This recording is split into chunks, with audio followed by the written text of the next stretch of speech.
Halo semuanya, ketemu lagi di podcast Singkat Berita. Saya Bayu Sutiono dan sekali lagi narasumbernya ini penting nih menjelang Idul Fitri. Bang Ade Armando. Kenapa penting? Karena yang mau kita bicarain ini ya, menentukan Lebaran kita itu ada artinya apa enggak tahun ini. Makasih ya Bang. Ya, Kita mau kembali ngobrol-ngobrol sama-sama. sedikit. Kan ini minggu-minggu Lebaran kita akan merayakan Idul Fitri. Setelah 30 hari 29-30 hari kita berpuasa.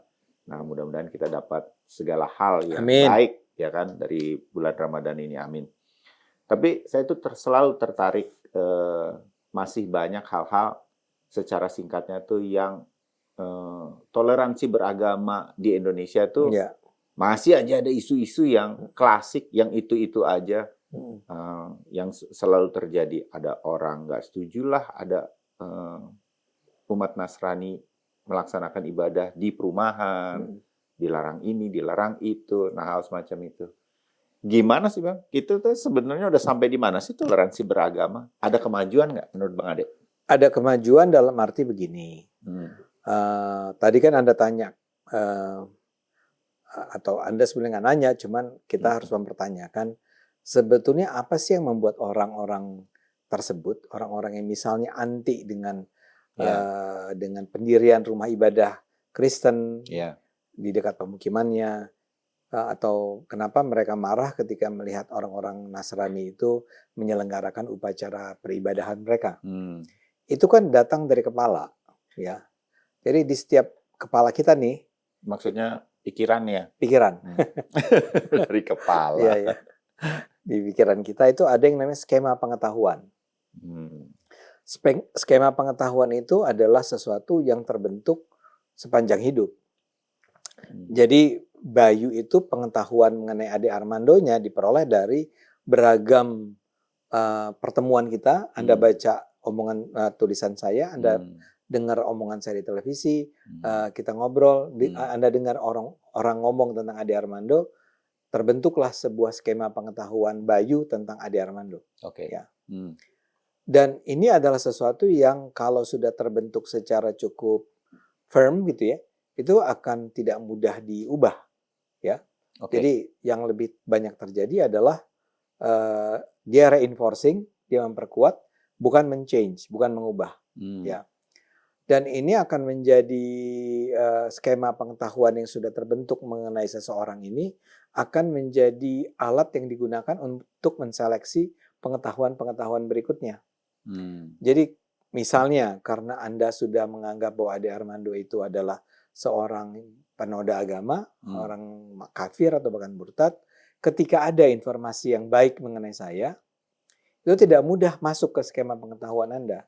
Mungkin di-reject, mungkin tidak dianggap sebagai penting. Mungkin ini sih cuma omongan orang aja nih gitu ya. Jadi skema pengetahuan itu sangat menentukan bagaimana Anda menilai sebuah, apakah peristiwa, apakah orang, apakah organisasi, apakah agama, dan seterusnya.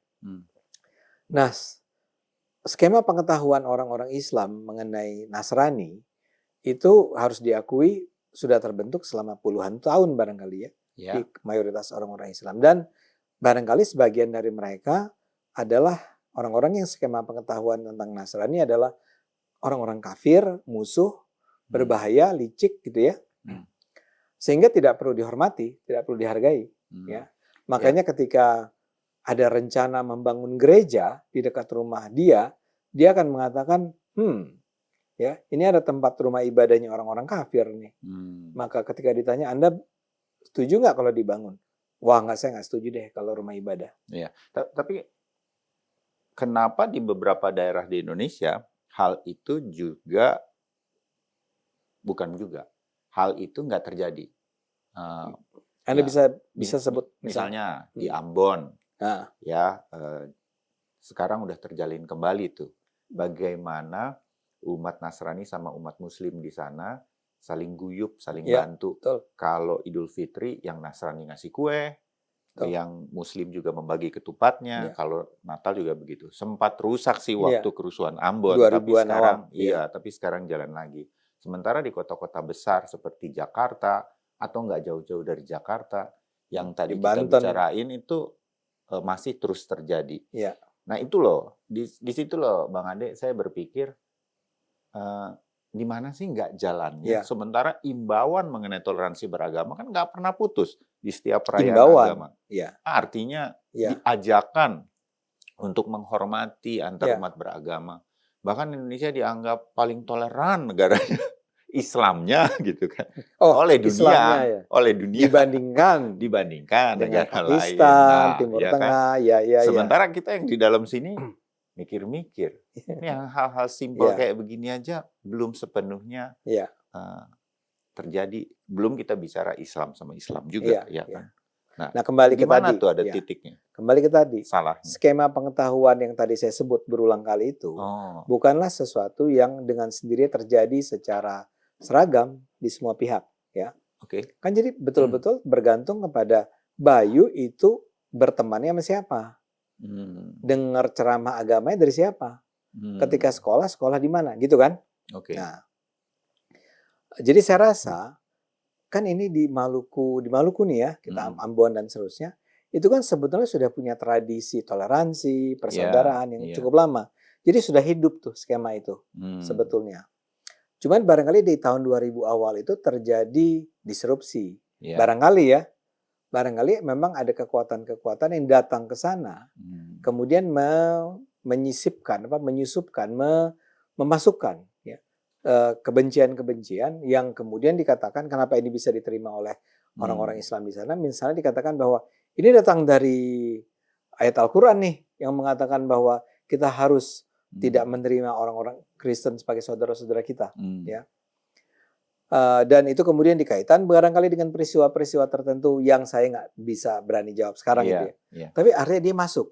Hmm, Tapi sebetulnya akar toleransinya sudah ada. hmm, Kemarin sempat mungkin agak terdesak ke bawah. Tapi ketika kemudian perang sudah selesai secara fisik, hmm, ketika ada upaya untuk membangkitkan kembali toleransi, maka dihidupkan kembalilah semangat-semangat yang lama tersebut. hmm. Pemuka-pemuka agamanya bisa dengan mudah mengingatkan publik tentang dulu tuh kita gitu ya. Iya. Atau orang tua yang nggak usah pemuka agama bilang bahwa iya ya kita sebetulnya dulu sama si Pak Yohanes itu bertetangga baik, tapi akhirnya Hmm, kita saling serang dan beliau akhirnya tewas, misalnya begitu. iya. Nah, Anda bayangkan tuh generasi yang lahir kemudian. Hmm, Dan generasi ini juga menyaksikan televisi, menyaksikan media sosial dan macam-macam.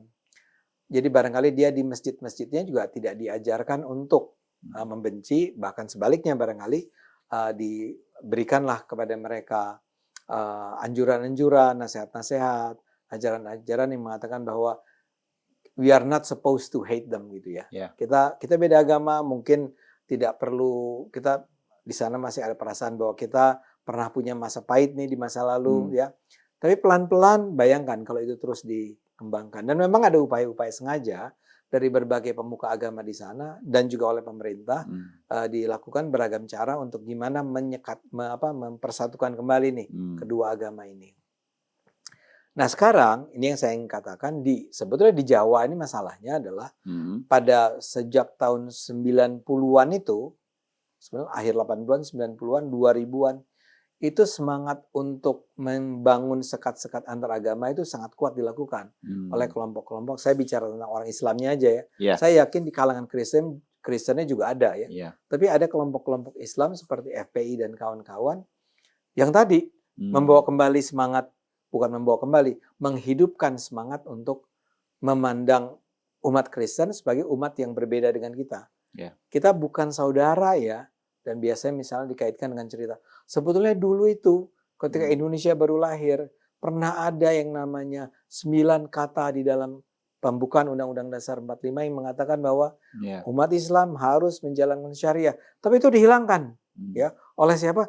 Oleh orang-orang Kristen. Misalnya begitu, hmm. ya. Jadi dinarasikan kembali itu kisah-kisah perseteruan antara umat Islam dan umat Dan Kristen. yang mendengar nggak mau selidik dulu dan Bukan, melihat ya lagi ya kan, betul. Dia udah diterima memperoleh gitu ini ya.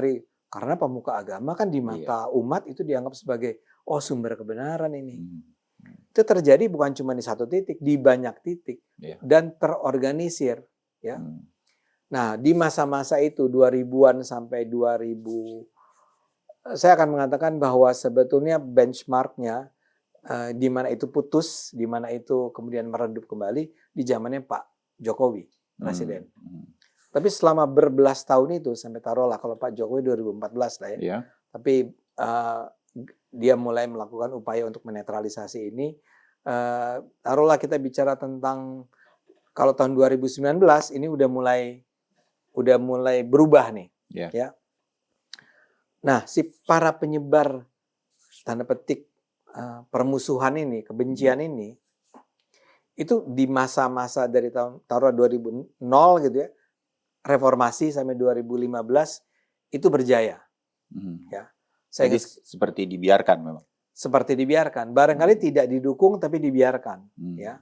Dan ada organisasi-organisasi yang nggak perlu saya sebut di sini, tapi memang berusaha menguasai bukan saja masjid, tempat pengajian, tapi juga ke BUMN, ke instansi-instansi pemerintah, ke perguruan-perguruan tinggi, ke rohani Islam di SMA-SMA, dan itu seruan-seruan untuk membangkitkan kembali, membangun kembali ukhuwah Islamiyah gitu ya, atau bahkan negara Islam. Anda ingat ketika itu ada HTI dan macam-macam, itu sangat kencang dilakukan. Ya. Ya. Dan nggak ada yang kemudian mencoba meredam itu. Yang mencoba meredam itu dihabisi. Ya, pernah ada sebuah pertemuan di Monas tahun 2000, saya lupa, tahun 2007, 2008 kali ya. Yeah. Itu berusaha untuk menghidupkan kembali semangat Pancasila, itu diserang oleh FPI. FPI atau kelompok-kelompok Islam seperti itu. Di era itu, kita nggak usah nyebut siapa presiden dan lain-lain. Mengapa pemerintah juga nggak bisa apa-apa? Atau ya, saya duga ada beberapa hal yang harus didiamkan. Pertama adalah ini adalah sebuah pemerintah yang merasa bahwa kan semua akan memperhitungkan untung rugi ya. Lebih untung mana mendiamkannya atau mengintervensinya.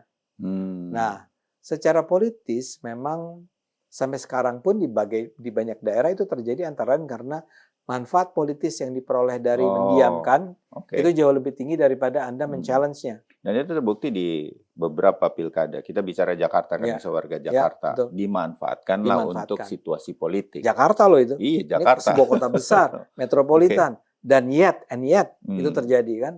Nah, sekarang Indonesia juga begitu. Saya harus menyebut bahwa pemerintah SBY ketika itu dia tidak pro pada kelompok-kelompok radikal ini, dia tidak pro pada kelompok-kelompok konservatif, tapi dia merasa terlalu besar harga yang harus dikeluarkan kalau dia kemudian face to face nih dengan kelompok-kelompok Islam tersebut. Dan ya kan Pak SBY 10 tahun. Ya. Selama 10 tahun itu terjadilah apa yang tadi saya katakan. He did not support it, tapi dia membiarkannya. Ya. Nah, ketika taruhlah 14 tahun itu terjadi, itu menyebar kemana-mana. Ya. Dan kemudian pada saat yang sama media massanya juga tidak mensupport yang Islam yang moderatnya. Jadi maksud saya sampai sekarang sebetulnya kalau kita lihat siapa yang memberikan ceramah agama di layar televisi atau juga radio ya, itu umumnya yang konservatif ya. Karena memang lebih ditonton banyak orang kali ya dan tidak berisiko. Misalnya kalau si media itu mengundang orang-orang yang berpikiran terbuka seperti ulil absar gitu ya. Kan bukan saja barangkali penontonnya menjadi lebih sedikit, barangkali ya, tapi juga mereka akan diserang dan diprotes dan misalnya diancam, wah saya nggak akan lagi dukung beli produk-produk yang Anda iklankan di sini karena kalian tuh pada dasarnya mendukung kemurtadan misalnya begitu. Jadi ada semacam echo chamber ya yang terjadi di mana akhirnya yang berbicara, yang bersuara itu adalah orang-orang yang pada dasarnya lebih compatible dengan cara berpikir yang tadi memusuhi kelompok Kristen dan seterusnya. Jadi skema pengetahuannya itu terbentuk tuh dari tahun 90-an sampai 2000-an gitu ya. Lama. Tanpa ada yang men-challenge. Nah, orang kayak saya, orang kayak saya dan kawan-kawan itu men-challenge-nya. Tapi kan dulu itu semula justru kita ketar-ketir sebetulnya harus bisa dipukulin dan segala macam. Akhirnya saya dipukulin di masa belakangan kan. Tapi ketika itu kita nggak mungkin bukan kita. Banyak dari kami itu yang nggak seberani untuk ngomong. Belum medsos juga belum terlalu berkembang ketika seperti itu. Sekarang. Nah, begitu Pak Jokowi jadi presiden, beberapa hal terjadi. Pak Jokowi sendiri adalah orang yang sejak awal mengatakan bahwa saya nggak mau Islam di Indonesia itu disamakan dengan Islam di Timur Tengah. Kira-kira gitulah kalimatnya. Dia menunjuk seorang Menteri Agama, Pak Lukman Hakim kalau nggak salah. Lukman Hakim ya? Ya, kalau nggak salah. Yang sangat moderat, yang sangat pluralis, yang sangat terbuka. Dan kemudian di sepanjang perjalanan sikap dia terhadap FPI, terhadap HTI dibubarin, FPI dibubarin, Riziknya di penjara dan seterusnya. Itu menunjukkan sikap Pak Jokowi yang firm. Ya. Dia against Islam-Islam yang... Tanpa ingin membandingkan, kita melihat di era sebelumnya dengan era waktu Pak Jokowi presiden, ada perbedaan. Ada perbedaan, jelas ada perbedaannya. Nah, begitu dia melakukan itu, nah kelompok-kelompok Islam yang lebih moderat tadi, lebih berani berbicara. Alhamdulillah syukurnya adalah datanglah medsos. Di medsos, ya kita pada dasarnya bisa ngomong apapun, ya.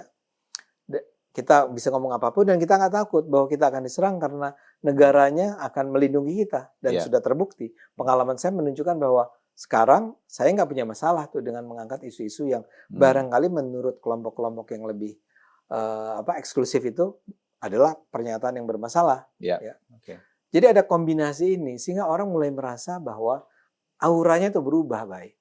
Ya, semangatnya gitu ya.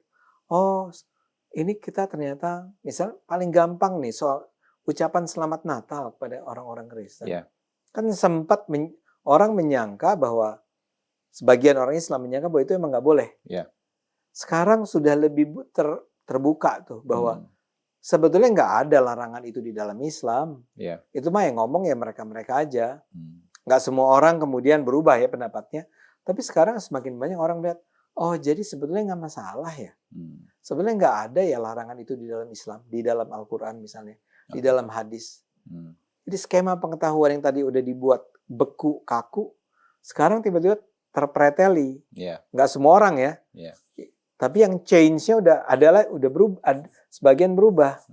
Sebagian yang memang datang dari generasi Z, yang sekarang udah nggak lagi dicekoki dengan cara berpikir. Misalnya dulu itu ada orang yang namanya Rizik Sihab gitu ya. Dan itu yang terus-menerus misalnya menyuarakan permusuhan dengan pihak lain gitu. Sekarang udah berkurang tuh. Masukan-masukan itu, suapan-suapan ke benak dia, ke skema pengetahuannya udah mulai berubah.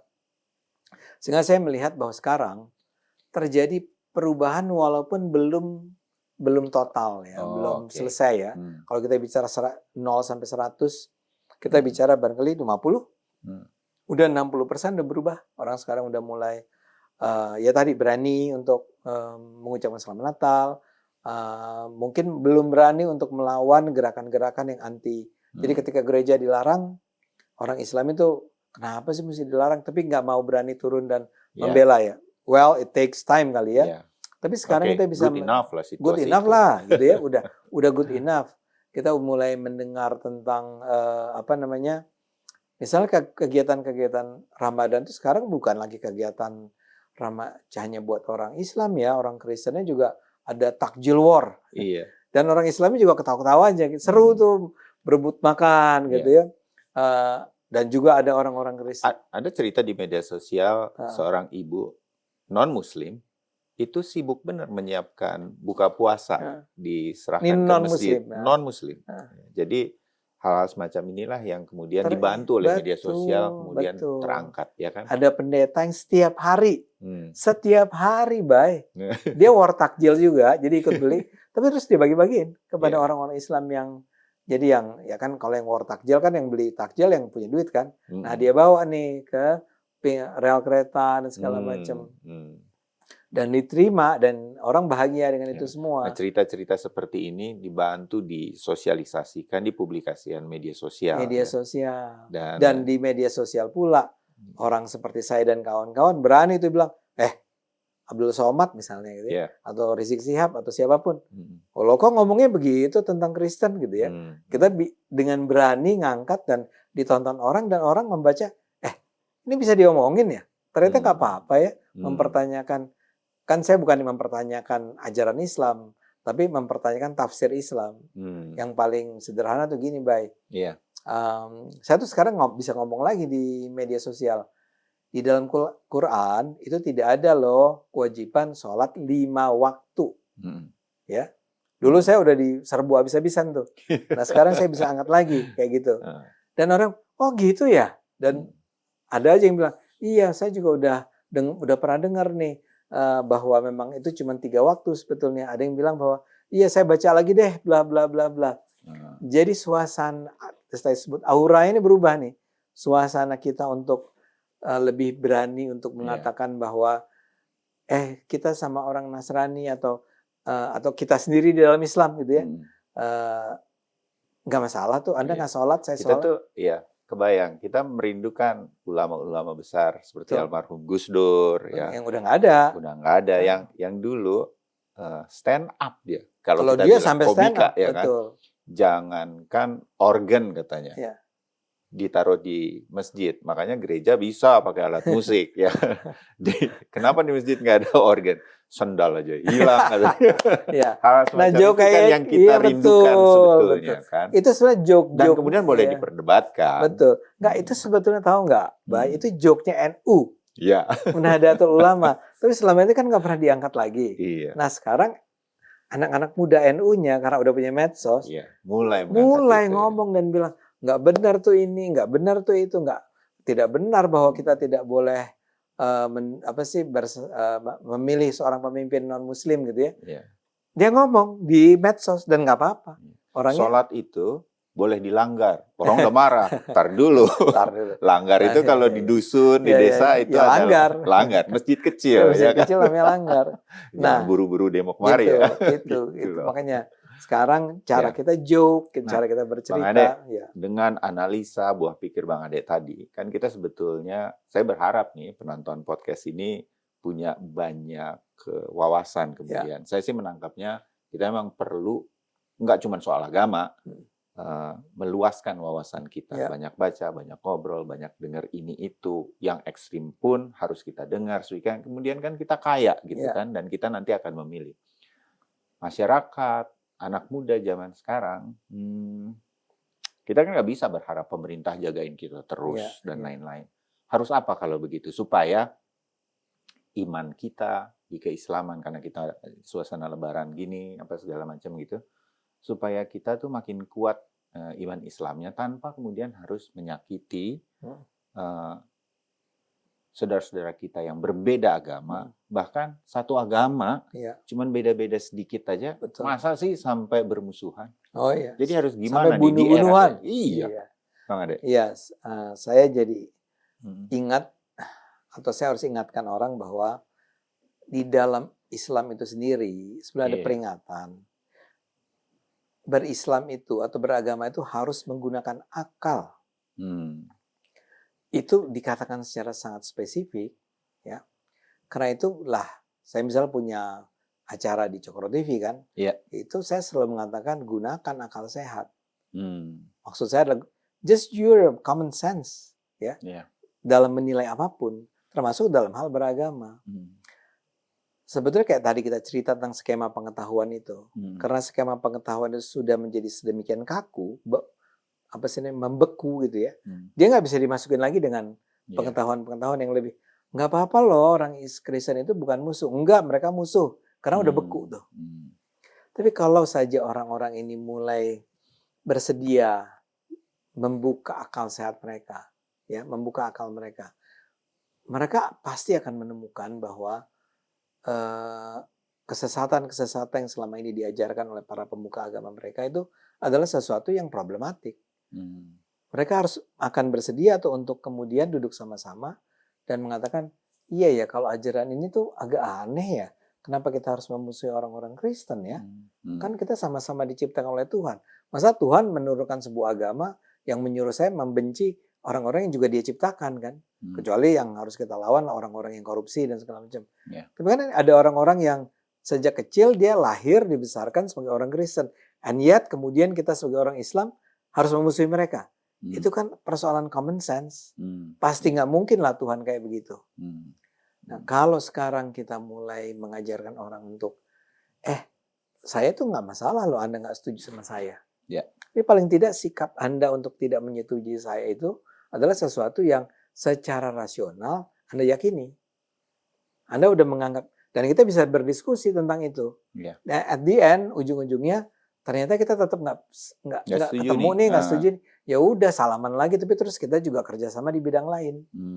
Jadi menurut saya memang gini loh, Bay, kalau saya tuh selalu percaya pada pengetahuan, makanya tadi saya menyebut tentang skema pengetahuan.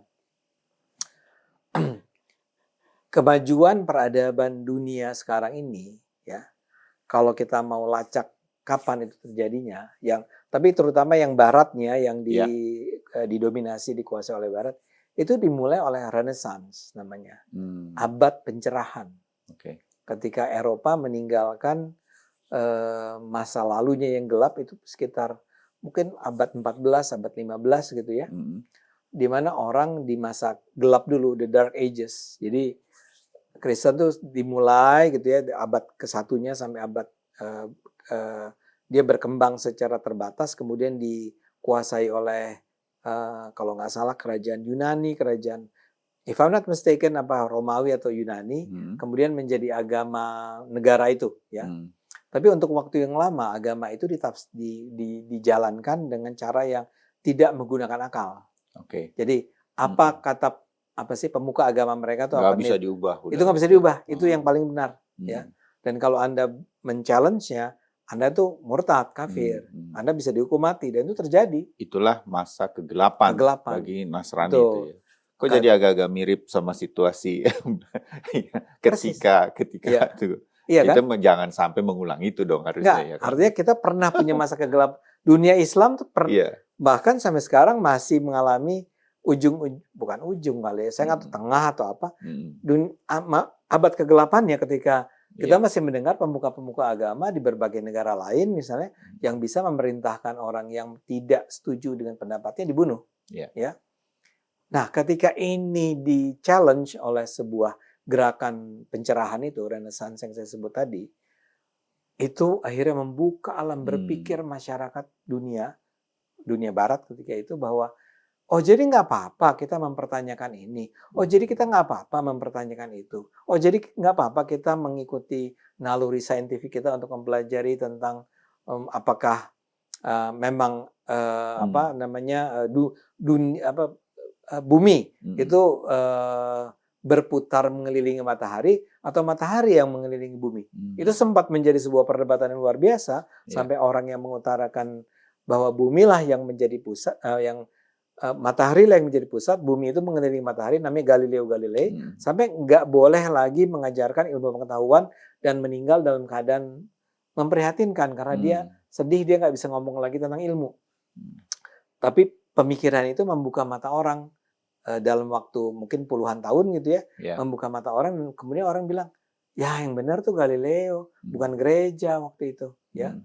Nah, sekarang bayangkan kalau kita berharap kita akan mengalami hal semacam itu lagi, maka kita harus dorong nih orang untuk membuka mata, membuka pikirannya, tidak membiarkan pikirannya membeku, dan melakukan pencerahan dan memanfaatkan akal dia seoptimal mungkin. Dan orang bisa baca kok, orang bisa merefer kepada berbagai teks yang sudah tersedia sekarang, bisa nonton acara kita, bisa nonton video di tempat lain, yang semua mendorong kita untuk berpikir secara terbuka. Yang justru dengan diskusi-diskusi semacam itu dan mempertentangkan pendapat, siapa tahu justru malah bertambah kuat keyakinan. Kalimatnya bukan siapa kita. Tahu. Pasti. Kalau saya percaya, Anda dibiarkan berpikir bebas, kita berdiskusi, kita berdebat, pasti kita akan mengalami kemajuan. Pasti. Ya, tapi tentu aja orang yang bilang, jangan bilang pastilah. Kemungkinan besar lah. Kemungkinan besar. Anda akan mengalami kemajuan dalam alam berpikiran. Udah terbukti kok, Barat itu seperti apa sih, kita melihat bagaimana ilmu pengetahuan itu berkembang dengan sangat progresif, maju terus. Kita tertinggal karena kita memilih untuk mengabaikan akal kita. Kita harusnya di bukan perguruan tinggi, bahkan di sekolah-sekolah Islam sejak awal, semangat saintifiknya itu harus didorong. Nah, dampaknya termasuk dalam hal hubungan kita dengan umat Kristen. Umat Kristen adalah 11 saudara kandungnya orang Islam. Iya. Ya, ajarannya aja sama. Iya. Cerita-cerita sama aja. Kita punya cerita misalnya Nabi Musa, dia juga bilang, ya itu juga ada di kita. Itu tandanya apa? Ya cerita kita sama cuma cerita Anda. We are brothers and sisters. We are a family. Tanpa mengatakan yang agama yang lain ya. Dengan Hindu juga kita bersaudara, dengan Buddha juga kita bersaudara. Kalau kita semua bersaudara, kita pasti ingin bumi kita ini bisa kita share dengan lebih baik. Iya. Dan ketika kita bersaudara, buka ruang diskusi, ruang ngobrolnya, saling menghormati, tetap jalan. Mudah-mudahan di Idul Fitri suasananya kayak gini ini itu terjadi lewat hal-hal kecil dulu, tapi mudah-mudahan dengan begitu toleransi antar umat beragama dan sesama umat beragama bisa makin tinggi di Indonesia. Amin. Makasih Bang Ade. Sama-sama. Mohon maaf lahir batin. Mohon maaf lahir batin, maaf lahir batin penonton. Buat semuanya, semoga Ramadannya bertambah setelah mendengarkan kita ngobrol santai ini. Bisa diterapkan di dalam kehidupan sehari. Itu kan yang penting kan agama kita. Oke. Bang Ade, kita ketemu lagi ya di obrolan yang lain setelah Ramadan nanti. Amin. Terima kasih banyak. Thank you. Kita pamit. Salam Siber.